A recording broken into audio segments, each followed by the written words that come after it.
परभणी शहरातील railway station येथे जनता माहिती अधिकार समितीच्या वतीने सोमवार रोजी समितीच्या प्रमुख वैशाली गुंजरगे यांच्या वाढदिवसाच्या निमित्तानं रेल्वे महिला सफाई कामगारांना साडी वाटप करण्यात आले असून या दरम्यान जनता माहिती अधिकारी समितीच्या परभणी तालुका अध्यक्षा शारदा सुगंधे यांनी वैशाली गुंजरगे यांच्या वाढदिवसाच्या निमित्त भव्य सत्कार केला आणि त्या समितीच्या प्रमुख यांच्या अनेकांनी सत्कार केला असून या उपक्रमाचा परभणी जिल्ह्यात कौतुक होत आहे।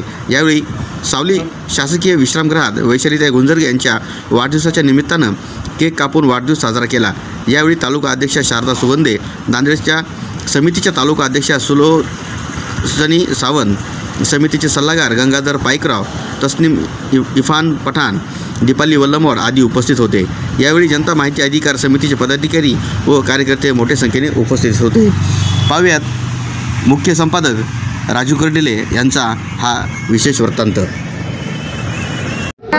मी जनता माहिती अधिकार समिती महाराष्ट्राचे अध्यक्ष वैशालीताई गुंजरगे। आज माझा वाढदिवस आहे आणि वाढदिवसाच्या निमित्ताने आम्ही दरवर्षी वेगवेगळे कार्यक्रम करत असतो आणि या वेगळ्या कार्यक्रमामध्ये आज आम्हाला असं सुचलं आपण प्रत्येक वृद्धाश्रम असो, शाळा असो, आश्रमशाळा असो अशा ठिकाणी आम्ही अन्नदान करतो, फळ वाटप करतो। पण यावेळेस आम्ही असं ठरवलं ज्या रेल्वे स्टेशन येथे सफाई कामगार करणाऱ्या ज्या आमच्या लाडक्या बहिणी आहेत यांना सुद्धा एक वेगळं काहीतरी आपल्याकडून आपण गिफ्ट दिलं पाहिजे, म्हणून त्यांना आम्ही आमच्या वतीनं वाढदिवसानिमित्त साडी वाटप करत आहोत। आमच्याकडून एक छोटीशी भेट म्हणून आम्ही त्यांचा मान सन्मान केलेला आहे।